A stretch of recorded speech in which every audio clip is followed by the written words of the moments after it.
Welcome back to DVC Weekly. This is episode 190. My name is Jason Erpelding. I'm the broker of Buy and Sell DVC. I'm here with Scott Ferrioli. I'm the owner of DVC-Rental.com and Buy and Sell DVC.com.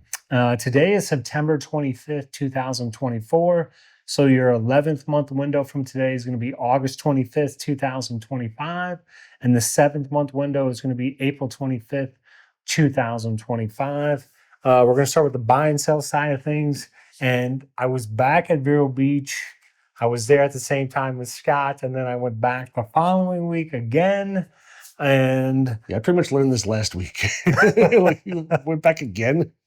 And this time the room was ready at 1:20 p.m. This was room 2341. We were there when, did it have a name to it? The name of the storm that was coming to? Oh, that completely missed us? Yeah. I don't remember the name of the storm. Anybody in the gallery remember the storm that was supposed to be here, the hurricane that missed us? No, it wasn't Elsa. I don't know. So there was a storm that was coming to Florida. It was going to hit the Gulf side, but of course the bands, were covering Florida, and not Aerosmith, of course. This is the rain bands, and so Why did that joke make me laugh? That was such a dad joke. I still giggled at it. The band's not Aerosmith, and I sat there and I giggled. So I will say, so we get to the resort on Sunday. And I don't know are your kids like if you take your kids on a scale of 0 to 10 with their interest in being like quote unquote Disney kids, would you say where would you say they're on the scale? Of like wanting to be Disney kids? No, like they're really into Disney and like super into Disney. As they've gotten older, I'm sure it's gone down. Maybe they're probably like a 6. I mean, okay. They enjoy the parks, but they don't really care about they don't really care about characters so much. Okay. They don't care about characters, or they're but happy. It's still 6 is pretty high though. Yeah, like they enjoy it, but it's never the weekend really. And they're like, let's go to the park. It's more like, hey, we think we're gonna go park. You wanna go? And they're like, all right, I'll put down my phone, or I'll call my friends back later and I'll go. They enjoy it, but they're not ever pushing us to go. Because I think what you said is like majority is like you said as they get older, it goes down a little bit. Whereas my kids now, as they've gotten older, it's ramped up a little bit because we get there Sunday, and then I think it's because keep in mind there's no so you'll see a lot of times in the Vero Beach, like our characters at Vero Beach. Well, they do have a character breakfast. It's only on Saturdays. And then the other times the characters are there, usually it's on the holidays, like Memorial Day, Labor Day, or New Year's Eve. But we were there, and all of a sudden Goofy shows up at the resort on Sunday. And so then at the time, my 12-year-old, he comes to the room sprinting 100 miles an hour, letting us know. So then we all go down there, get our photos with him, and then he's talking to him and stuff like that. So the characters are there. And then it was during the time that we were there this time, the wind and the rain would come and go. So sometimes the pool would be closed, the games would be inside in the lobby. They'd have that gigantic Connect 4 set up. They were throwing airplanes. Oh, Vero does a good job with that stuff too, though. When it starts raining out, they take everything inside and they try to make it really fun for the kids. So they had the airplanes going. So I made airplanes. Oh no. So I remember last time that I think your airplane's still up there. Kids' airplane's still so in my chandelier? son got an airplane in the chandelier, and it was in one of those slots in there, and I don't know if it's still there or not, but he got it in there, and so he was pretty proud of that. He was like, "That's going to be up there for a while." Was that last year he did that as well, or no? Just this year? I thought last year or something you guys got an air. I remember you guys doing the airplanes. I thought you got one stuck last year. No, I don't. I'm pretty sure we did not. So he got an airplane stuck in there. The highlight of the trip. Yes, airplanes. Oh, and then I will say that did you partake in the s'mores at all or no? I did not. No. Okay, nobody in your family did. No. But have you in the past or not? It's been so long that I don't think we ever have it at Vero. I remember we did it at we did it at Hilton Head. I know we did it at Boardwalk. I don't think we ever did it at Vero Beach. So I will tell you this. So at Vero Beach, if I haven't said it before, it starts at 8:30, but they do anywhere from 20 to 25 minutes of songs before they start the s'mores.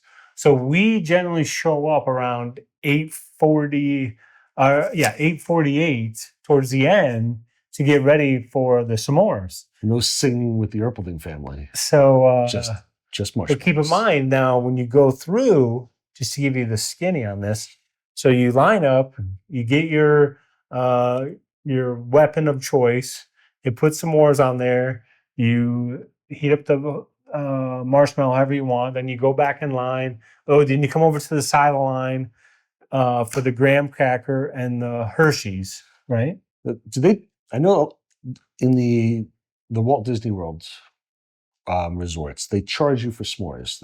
Marshmallows are free, but they charge you for s'mores. It's free at Vero? Everything is free. Really? Okay, that's good. And it's unlimited. Everything. Because like at Animal Kingdom, they charge you for like when we like a s'more kid or something. When we stayed in the cabins, we were again going to all the shops and playing around on the golf carts. They were selling s'mores kits, and because I know they don't, you have to pay extra for that type of stuff. So okay, so Vero the s'mores are free. Not only that, now I may have to check it out. The kids will ask for like a whole Hershey bar, and a lot of times they'll give it to them. But now keep in mind, so after you make the first s'more, right? S'mores. If you want another one, you have to wait in the line to get another marshmallow, right? Now this line at this point, there's usually around 40 to 50 people that have gone to this event. And again, we show up, so we're first person in line, so, to start out after you make the first one. But to get the marshmallow for the second one, you're going to wait in this huge line.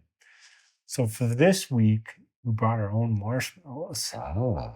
And we brought gigantic ones. So then when we went back, we had the second one, the guy's like, whoa, whoa, whoa, look at the size of these marshmallows. So then my son was like, yeah, we had to bring our own. We're professionals. We don't like waiting in lines. So then I think I'm sure that they're just making this up, but they claim that the record for the most s'mores eaten in one night is 31. But I think we made it to 3, and then we had to tap out on that. For 31, somebody had to get sick after that. I'm guessing that they just made that number. That's gotta be. That's a lot of s'mores. Yes. But we had I will tell you this, my kids, my wife, everybody loves Vero Beach. I would say that we're still in for Vero Beach next summer. We're going there for New Year's. They're in, and they're in like I say, my kids in Disney, their level of interest it just keeps ramping up. It's not going down. It's getting higher. Is that really for like parks and stuff, or just Vero? Where they're ramping up for Vero. So now, like we have friends, so they go to Disney at least once a year. So they're talking about this trip. I want to do this, and then I want to do this, and then I want to see this character. I want to go here. It's Disney, and then my son's like, oh, I want to work for Disney. So it's not just Vero. It's here and doing this. Oh, very nice. Yes. So and then I have the food review this week as well. You keep stealing my food reviews. Come here, I'm gonna eat you. Get in my belly. And that's okay. This is not. I'm gonna get myself a s'more. Apparently, this is not as exciting as Scott would have it to be. Yeah, I saw this list. I was like, "You're kidding, Jason, right?" But I just want to tell you. So you go in to Sebastian when you come in from Orlando, and at the Publix in Sebastian, and it's probably the Publix in Vero Beach as well. They have cod, fried shrimp, and potato wedges. And my family, for whatever reason, they fell in love with this over the 3 days we were there the week before and the 3 days they were here now. The cod is excellent. Plus, you get the Hawaiian rolls. You can put the cod on the Hawaiian rolls if you want.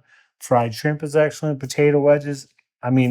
My family would give it all, a score in the 8s. I would give it an 8.4. I will say if you want, we had 4 in our family. If you want, say, 12 pieces of cod, you might have to call in and have them, make it when you're 10 minutes away from the Publix. But this might be a silly question. Does the Publix by your house sell cod and fried shrimp? Does the Publix your house? I don't know. I don't. I don't normally go for that type of stuff. I don't know. I think they have cod. Our Publix sells empanadas Oh, ours doesn't. and not. In the hot food section, like by Yeah. the deli. I mean, they have potato wedges, of course, but they don't have. They don't have cod. They don't have fried shrimp. They have empanadas. Okay. Interesting. But if your Publix sells this fried shrimp cod, that'd be interesting. But you don't know. I'm not 100% sure. See, nobody was expecting a Publix food review today. But then again, truthfully, really Publix is kind of a regional thing. So there's a lot of people who are watching this that never probably even been to a Publix. I mean, if they've been Publix to is a very Florida, good. Yeah, but Publix is a good food store. Expensive. very expensive. Very expensive compared to the other ones. But Publix is a very good food store. It's the staple of the Florida grocery store, I would say. Yep. And now we're on to the DVC-Rental side of things. So I want to address some of the items that DVC-Rental can help you with that isn't just DVC. Of course, we rent out Disney Vacation Club points. So when members aren't using their points, we help rent them out. And as a member, you'll typically get about double what your maintenance fees are. And as a renter, you'll save around half of what Disney's charging for the same rooms. We can help with cruise swaps, meaning that if you're a DVC member and you're not planning on using your points and you look at taking a cruise this year, you can rent out your points with us. And instead of paying you after you rent out your points, to give you a 1099, we can take that money and apply it towards a cruise. We could book Disney cruises, Royal Caribbean, Norwegian, Celebrity, essentially any cruise line. But again, we don't have to 1099 you. So tax-wise, it can be beneficial to do that if you're not planning on using your points and you think of doing a cruise. And again, it doesn't just have to be Disney. It could be any cruise line. We could book them all. We're also a travel agent, which means that we can book if there's no DVC rooms for you, we can book regular rooms for you. Values all the way up to deluxes. We could also book Adventures by Disney with you. We have a good friend of ours who has booked 3 Adventures by Disney stays over the last 3 years. They've done the Peru Adventures in South America, Alaska, and this past summer they did the Tokyo Adventure back in June. We're able to add park tickets for you. We're able to add event tickets for you as well if you've got a reservation with us. Or truthfully, even if you don't have a reservation with us and you want us to just do the work and add your park tickets for you, we can gladly take care of that. I'm trying to look on here. I kind of jumped on here a little bit, and that's mostly what I have on here. I kind of already hit that. We can book Adventures by Disney. We can book the non-DVC value moderates deluxes for you. So anything that's not just DVC related, we can help you with. Anything that's Disney related, we try to be an all-in-one shop.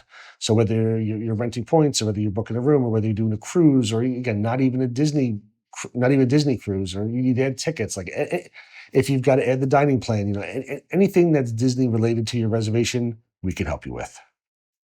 That's basically it. Let me ask you this question. Please do. Maybe no one's is it Publix related? Maybe no one's still watching this, so. But this time of year, do you enjoy seeing the pictures that people have of all the candy they've collected on the bed at their resort at Walt Disney World?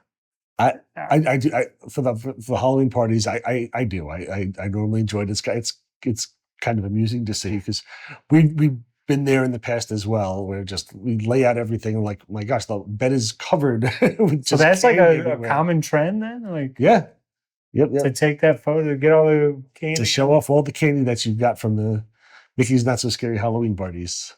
So it's very, very common. I enjoy seeing it. It looks like in those photos, there's like 300 to 400 pieces of candy. A lot of times, yes. Especially, I think, what happens is, I believe if you stay later in the night, a lot of times the cast members, they got a bunch of stuff to give out, and they're somewhat generous in the beginning. I would say like they're stricter, but they're relatively generous. But I think towards the end of the night, they're just big handfuls because they're like, the party's almost over, and we've got this big container. I mean, they're literally just like dumping it in. I have to tell you, the last time I really did the trick or treating, they didn't have name brand candies. Oh, really? Yes, this was many, many years ago, and now it's all name brand. It's all like Mars or whatever. But like back then, I remember we had a lot of it was like caramel apple Werthers, or like just like non-chocolate candies. A lot a lot of more garbage stuff. So Disney's also gotten a lot better candies over the years. I remember like one of the times we went many years ago, after we got back with everything, we're like, my kids don't even want any of this candy. So at least now they're giving out chocolates and good stuff. Well, that's good. Yeah. You guys aren't going this year, right? You guys haven't met in years, No, right? it's been years since I've done the Halloween party. Being local, I mean, and my kids are 17 and 14. It's not like they really want to, maybe I don't know. Maybe they'll do some like trick or treating a little bit. Like they've done it. Like my oldest one meets up with friends and maybe they'll go around a little bit. My younger one has not done trick or treating in a couple of years. They don't really want to go to Disney property and really trick or treat too much. And, I know there's lots of other stuff besides trick or treating. There's cool shows and there's the parades and fireworks and the rides still. But like the main thing is like we could do a lot of stuff anytime. It's kind of like the trick or treating is like the fun part of it, the Halloween aspect of it. And my kids haven't really been interested in. Even when they used to go trick or treating around the house, they'll come here and they'll eat. My oldest one will eat 3 pieces of candy. My younger one will eat 15 pieces of candy, and then we're left with 500 pieces of candy in the house, which I can't control myself. I'm picking away at it, or eventually I'm just like throw it out or just bring it to the school and donate it. Just get it out of here because I don't want hundreds of pieces of candy just sitting in my house tempting me all day while I'm working. We thought we'd end on the candy note. So if you're going to the Disney party, let us know how many pieces of candy you got. And also, don't forget to check out our social media. Follow us on Facebook, YouTube, TikTok, Instagram, Twitter, Pinterest, anywhere else you can find us. Have a wonderful day. See you next week.